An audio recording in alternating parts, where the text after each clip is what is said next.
வீடியோல வர இவரை நீங்க பாத்திருக்க வாய்ப்பு இருக்கு. இவர் தான் கான்பிடென்டோட கடைசி பிள்ளை. எந்த அளவுக்கு கான்பிடென்டா இருப்பாருன்னா சிவாஜியை விட இவர் நல்லா நடிப்பாராம்.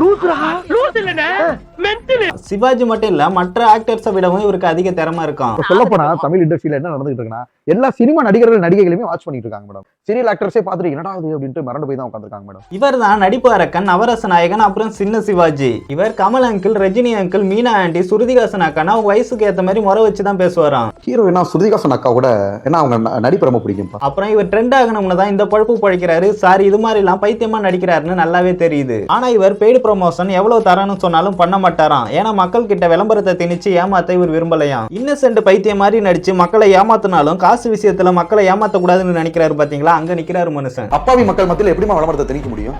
காசுக்காக ஃபேக் ப்ரமோஷன் பண்ற பெரிய புழு ஃபயர்ஸ்ங்கெல்லாம் இவர்கிட்ட வாங்கி குடிங்க. ஐ மீன் ஞானப்பால்னு சொல்லுவாங்களா, அதை சொன்னேன். இப்போ என்ன பண்றீங்க? என்கிட்ட 3 ட்ரிப் வாங்கி முடுக்கு முடுக்கு முடுக்குன்னு குடிக்கிறீங்க.